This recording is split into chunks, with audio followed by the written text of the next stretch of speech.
जय हिंद। नमस्कार साथियों, आप सभी का स्वागत है आपके अपने YouTube चैनल एसएससी कैंट में। और दोस्तों, आज मैं शुरू करने वाला हूं मेंसुरेशन। मेंसुरेशन में सबसे पहले चैप्टर लिया है मेंसुरेशन 2D का त्रिभुज, मींस ट्रायंगल त्रिभुज। तो दोस्तों, आज इससे रिलेटेड इसकी थ्योरी करेंगे और कुछ क्वेश्चंस भी करेंगे। तो दोस्तों, आइए क्लास शुरू करते हैं बिना देर किए हुए। तो वीडियो पूरी देखें जिससे कि आपका त्रिभुज basic to advance level clear हो जाए। बिल्कुल ठीक है दोस्तों। दोस्तों, त्रिभुज की बात करें तो सबसे पहले ले रहे हैं हम समबाहु त्रिभुज। हमारा सबसे पहला त्रिभुज है समबाहु त्रिभुज। तो दोस्तों, आप सभी को पता होगा कि समबाहु, समान बाहु मीन्स भुजाएं, जिसकी सभी भुजाएं समान हो वो होता है समबाहु त्रिभुज। एक त्रिभुज है हमारा एबीसी और इसकी सभी, ये है समबाहु त्रिभुज। तो इसका मतलब है इसकी सभी भुजाएं समान होंगी। अगर इस भुजा की लंबाई ए है तो ऑब्वियस सी बात है कि इसकी लंबाई भी ए होगी और इसकी लंबाई भी ए होगी। तो दोस्तों, आप लोगों को पता चल गया होगा कि समबाहु त्रिभुज की सभी भुजाएं समान होती हैं। तो दोस्तों, इसके एरिया के बारे में बात कर लेते हैं। एरिया मीन्स क्षेत्रफल। तो इसके क्षेत्रफल का फॉर्मूला होता है √3/4 और भुजा स्क्वायर। और दोस्तों, यहां पर जो भुजा दी गई है वो है ए, तो इस हिसाब से ये फॉर्मूला हो जाएगा √3/4 ए स्क्वायर। ये हो गया क्षेत्रफल किसका? समबाहु त्रिभुज का। समबाहु त्रिभुज का क्षेत्रफल हो गया √3/4 भुजा स्क्वायर। अब समझ लेते हैं इसकी परिमाप के बारे में। दोस्तों, परिमाप क्या होती है? परिमाप, परिमाप मीन्स होता है ऊपरी या बाहरी माप। तो दोस्तों, ये बाहरी माप क्या है? यहां से लेकर यहां तक की भुजा ए है और ये भी ए है और ये भी ए है। तो यहीं से परिमाप निकल रहा है सीधा सीधा 3 गुणे भुजा, क्योंकि भुजा एक, तीनों भुजाएं बराबर हैं और 3 और भुजा ए है तो तीनों भुजाएं ए ए हो जाएंगी, तो 3 गुणे भुजा। और इसी को लिख सकते हैं अगर भुजा ए मान के तो 3a। तो ऐसे ही परिमाप निकल आएगा हमारा 3a। तो इसको भी लिख लें। परिमाप का भी फॉर्मूला पता चल गया, क्षेत्रफल का भी फॉर्मूला पता है, इसको नोट कर लें। उसके बाद चलते हैं इसकी ऊंचाई पर। दोस्तों, अब देखते हैं इसकी ऊंचाई। तो ये है एक समबाहु त्रिभुज। तो यहां से अगर ये लंब डाला जाए तो ये बिल्कुल बीचों बीच होगा। तो अगर इस और इसकी ऊंचाई h बराबर ज्ञात करनी हो तो कैसे ज्ञात करेंगे, आइए देखते हैं। जब अगर ये पूरी भुजा ए है और ये लंब इसको बराबर बराबर काट रहा है तो ये भुजा इसके बराबर होगी। तो ये भुजा हो जाएगी ए की आधी, तो a/2, और ये भी हो जाएगी a/2। अब दोस्तों, पाइथागोरस प्रमेय आप लोग जानते होंगे। पाइथागोरस प्रमेय होती है कि कर्ण का स्क्वायर बराबर लंब का स्क्वायर प्लस आधार का स्क्वायर। तो उसी से एच स्क्वायर यहां से निकल आएगा, एच स्क्वायर बराबर ए स्क्वायर माइनस ए स्क्वायर अपॉन 4। ठीक है दोस्तों। अब एच स्क्वायर यहां से पता चल गया, 4 का इधर मल्टीप्लाई हो जाएगा तो 4a स्क्वायर में से a स्क्वायर चला गया तो बचेगा 3a स्क्वायर अपॉन 4। तो अब चाहिए हमको सिर्फ h, तो h बराबर √3/2 और a का रह जाएगा, a स्क्वायर का सिर्फ रह जाएगा a। तो यहां से इसकी डायरेक्ट ऊंचाई भी निकाल सकते हैं, क्या होती है? √3/2 इंटू a। ये है इसकी ऊंचाई समबाहु त्रिभुज की। दोस्तों, ऊंचाई भी हम लोग निकाल चुके हैं। दोस्तों, अब समझते हैं समबाहु त्रिभुज के अंतःवृत्त और परिवृत्त की त्रिज्या को। तो दोस्तों, अगर ये समबाहु त्रिभुज है तो इसकी सभी भुजाएं होंगी समान। मान लेते हैं कि ए भुजा है, तो दोस्तों अंतःवृत्त खींचा गया, अंतःवृत्त। ठीक है। तो अंतःवृत्त की अगर आपसे त्रिज्या पूछ ली जाए तो दोस्तों अंतःवृत्त की त्रिज्या को डिनोट करेंगे छोटी आर से। तो छोटी आर बराबर इसको लिख लेंगे छोटी आर बराबर भुजा बटे 2√3। तो इसको आप लोग डायरेक्ट याद कर लें कि अगर समबाहु त्रिभुज है और इसके अंदर अंतःवृत्त खींचा जाता है तो इसकी त्रिज्या क्या होगी, आर बराबर भुजा बटे 2√3। और अगर भुजा ए है तो आर बराबर डायरेक्ट हो जाएगा ए बटे 2√3। ठीक है दोस्तों। उसके बाद आप समझ लेंगे यहीं पर परिवृत्त मीन्स बाहरी वृत्त। तो परिवृत्त बनेगा ऐसा। तो अगर ये परिवृत्त है तो इसकी त्रिज्या क्या होगी, इसकी त्रिज्या होगी ये, और इसको डिनोट करेंगे बड़ी आर से। तो बड़ी आर भी लिख लेंगे, बड़ी आर बराबर ए बटे √3। एक क्यों ए यहां क्यों लिखा, क्योंकि ए बराबर भुजा है। तो बड़ी आर भी पता चल गई, मतलब कि परिवृत्त की त्रिज्या ये है, परिवृत्त की त्रिज्या कैपिटल आर बराबर, और ये थी अंतःवृत्त की त्रिज्या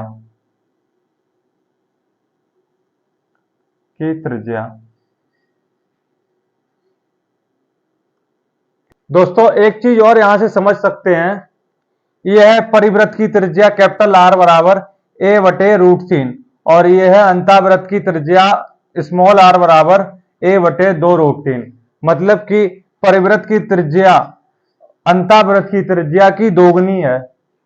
ठीक है दोस्तों, ये परिवृत्त की त्रिज्या अंतःवृत्त की त्रिज्या की दोगुनी है। साफ साफ नजर आ रहा है दोगुनी है। तो यहां पे नोट कर लेंगे परिवृत्त की त्रिज्या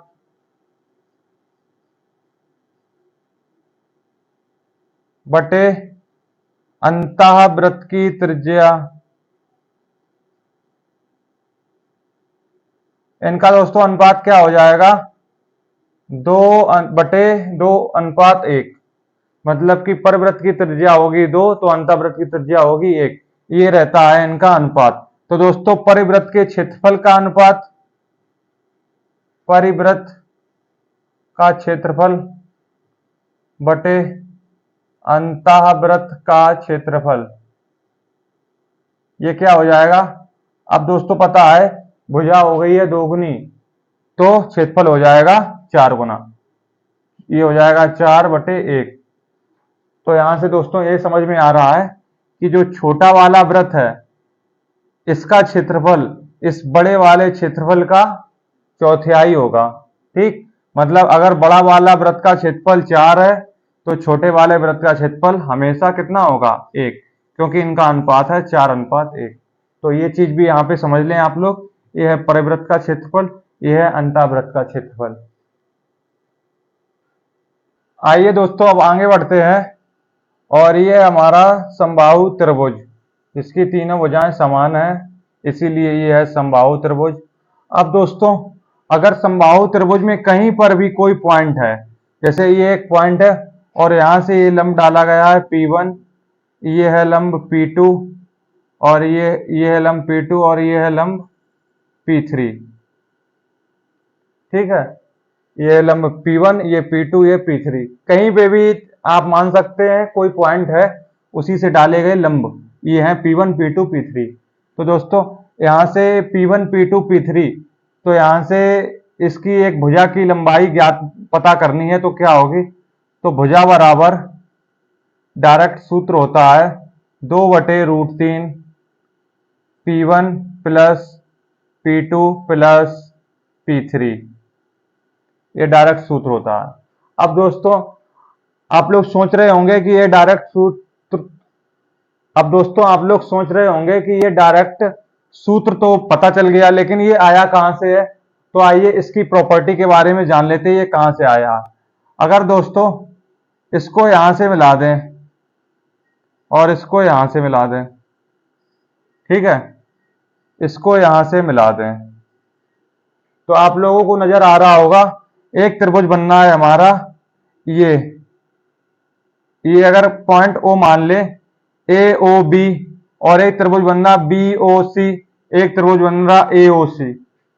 तो अगर इस त्रिभुज में ऊंचाई कितनी है, P3 है, और आधार कितना है, अगर ये भुजा ए है तो सभी भुजाएं ए होगी, क्योंकि ये समबाहु त्रिभुज है। ठीक है, तो ऐसे ही तो इस त्रिभुज का क्षेत्रफल अगर निकालें तो कितना होगा, 1/2, आधार कितना है ए और ऊंचाई कितनी है P3। ठीक दोस्तों, ऐसे ही इसमें अगर इस वाले त्रिभुज को जोड़ते हैं तो आधार है ए, तो इसका भी लग जाएगा 1/2 आधार गुणे ऊंचाई कितनी है यहाँ पर P2। ऐसे ही दोस्तों अगले में देखते हैं, 1/2 आधार कितना है ए है और ऊंचाई है P1। ठीक है, ये हो गया है। तो अब इस पूरे त्रिभुज का क्षेत्रफल ये हो गया है, और इस पूरे त्रिभुज का क्षेत्रफल होता क्या है, √3/4 भुजा स्क्वायर। तो दोस्तों यहां से a/2 कॉमन मिल रहा है तो ले लेंगे। a/2 जब कॉमन ले लिया तो यहां बचा P1 + P2 + P3।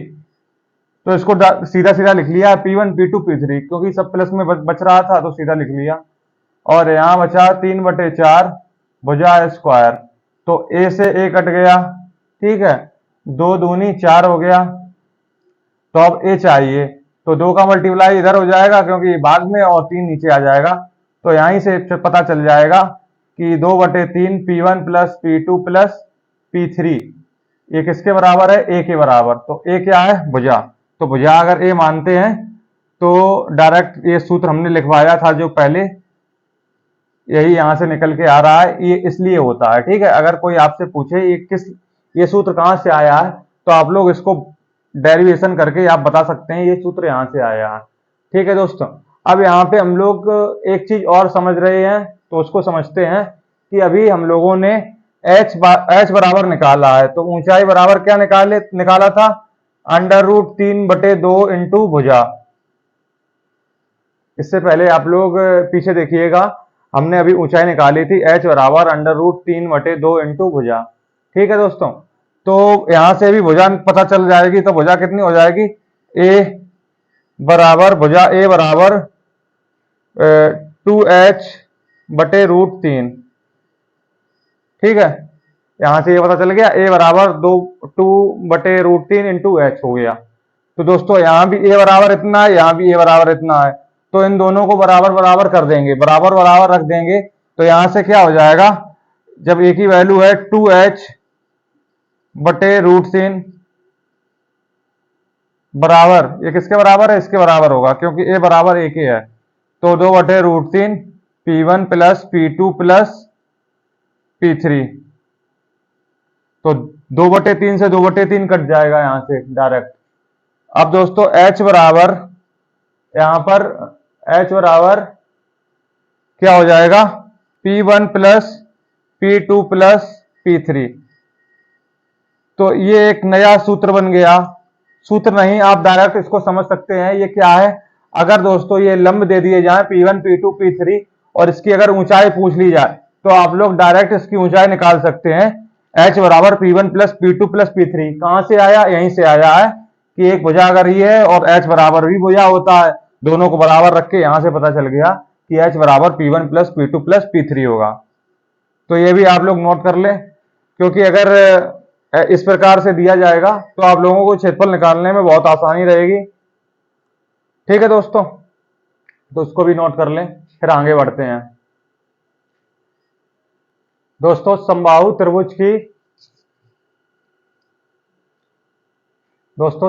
त्रिभुज की जितनी भी मैंने थ्योरी बताई है वो आप सभी लोग एक बार रिवाइज कर लें और फिर क्वेश्चंस को करेंगे। और पुलिस लेवल, एसआई लेवल में जितना भी समबाहु त्रिभुज पूछा जाता है लगभग मैं उतना मैं आपको करा चुका हूं, और एसएससी लेवल में थोड़े बहुत क्वेश्चन और बन जाते हैं तो उनको सीखेंगे बाद में। ठीक है, पहले आप लोग इससे रिलेटेड कुछ क्वेश्चन कर लें। तो दोस्तों हमारा अगर पहला क्वेश्चन है कि एक आप लोग नोट कर लें, यदि एक समबाहु त्रिभुज है, एक समबाहु त्रिभुज जिसमें किसी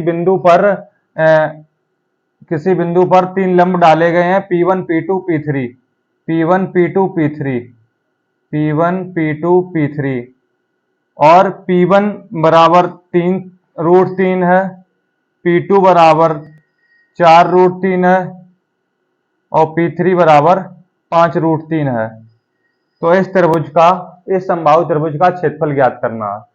तो दोस्तों इस सवाल को कैसे करेंगे आइए देखते हैं। अभी दोस्तों हम लोग क्या सीख चुके हैं कि इसकी भुजा निकालेंगे, एक क्या होगी भुजा। तो दोस्तों इसकी भुजा निकालने का फॉर्मूला अभी हम लोग सीख चुके हैं। तो भुजा ए बराबर 2/√3 कोष्टक में P1 plus P2 plus P3। तो 5 4 9 10 11 12, तो डायरेक्ट लिख देंगे तीनों को जोड़कर 12√3। और अब हम इसका मल्टीप्लाई कर देंगे तो √3 से √3 कैंसिल हो जाएगा। तो ए बराबर आ गया 12 दूनी 24। अब जब दोस्तों ए बराबर पता चल गया है क्या है 24 है, ठीक है। तो ये समबाहु त्रिभुज का क्षेत्रफल हम लोगों को निकालना है, ठीक। तो समबाहु त्रिभुज का क्षेत्रफल का सूत्र क्या होता है कि समबाहु त्रिभुज का क्षेत्रफल बराबर √3/4 इंटू भुजा स्क्वायर। ये कितना दिया गया है 24, तो यहीं कर लेंगे डायरेक्ट √3/4 24 का स्क्वायर।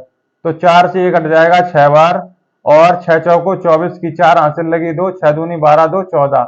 तो आंसर आ जाएगा हमारा 144√3। ये क्या हो गया, इस त्रिभुज का क्षेत्रफल निकल आया है, ठीक है दोस्तों। और दोस्तों यहाँ से हम लोगों ने एक चीज और सीखी थी, अगर कहीं पे भी ऐसे लंब दिए जाएं तो अगर इसकी ऊंचाई निकालनी है तो हम लोग सीख चुके हैं ऊंचाई क्या होगी, ऊंचाई होगी P1 plus P2 plus P3। तो ऊंचाई निकलेगी 5 4 9 10 11 12√3। अब अगर ऊंचाई हम लोग निकाल लेते यहाँ से 12√3, एक का क्या निकल आई ऊंचाई, ठीक है। और आधार पता चल गया यहाँ से, एक भुजा है 24। तो यहाँ पे एक सूत्र और लगा सकते थे कि क्षेत्रफल बराबर जो सूत्र होता है 1/2 base into height. Base means आधार, आधार निकल के आया 24, और ऊंचाई हम लोग पता कर चुके क्या है 12√3। तो यहाँ से काट देंगे 2 6 12, तो 6 चौको 24 और 6 दूनी 12 2 14। तो तब भी आंसर आएगा 144√3। यहाँ भी 144√3 आया, यहाँ भी 144√3 आया। तो सवाल को करने का नजरिया अलग अलग हो सकता है, तो जो भी आपको शॉर्ट लगे आप लोग वैसे कीजिएगा। ये भी एक बहुत ही अच्छा कॉन्सेप्ट है, इस पे सवाल असंभाव त्रिभुज में पूछे जाते हैं। आइए दोस्तों एक सवाल और देख लेते हैं कि यदि समबाहु त्रिभुज की एक भुजा 10 सेंटीमीटर है तो उसका क्षेत्रफल क्या होगा। दोस्तों देखेंगे कि समबाहु त्रिभुज की एक भुजा 10 सेंटीमीटर है तो क्षेत्रफल क्या होगा। तो हम लोगों को डायरेक्ट सूत्र पता है कि क्षेत्रफल का सूत्र होता है √3/4 भुजा स्क्वायर। भुजा दी गई है 10, तो यहाँ से काट देंगे 2 पंचे 10 और 2 पंचे 10, तो 5 25√3। ये हो गया है इसका क्षेत्रफल। इस सवाल का आंसर हो गया 25√3, ठीक है दोस्तों। तो इसी प्रकार सवाल करते जाएंगे आगे, ठीक है। अब दोस्तों अगर यहाँ पर इसी सवाल में अगर आपसे पूछ लिया जाए कि परिवृत्त की त्रिज्या क्या होगी, परिवृत्त मीन्स बड़ा आर, तो बड़ा आर बराबर क्या होगा, अभी आप लोग को बता चुके हैं भुजा बटे √3। तो यहां से डायरेक्ट निकल आएगा भुजा है 10 और बटे √3, तो परिवृत्त की त्रिज्या निकल आई है क्या 10/√3। और इसी प्रकार अगर अंतावृत्त की त्रिज्या देखेंगे तो आप लोगों को एक चीज पता है, अंतावृत्त की त्रिज्या परिवृत्त की त्रिज्या की आधी होती है, तो इसके बटे 2 कर देंगे तो आ जाएगा 5/√3। और अगर आप लोग ये नहीं करना चाहते हैं तो डायरेक्ट भी पता है क्या होता है, आर बराबर भुजा 10 है बटे 2√3, तो 2 से ये कट जाएगा, तब भी आंसर वही आएगा 5/√3, ठीक है। तो यहां से ये भी निकाल सकते थे अंतावृत्त की त्रिज्या और परिवृत्त की त्रिज्या, और अगर जब त्रिज्या निकाल सकते हैं तो इसमें इसका क्षेत्रफल भी निकाल सकते हैं, ठीक है दोस्तों, वृत्त का क्षेत्रफल।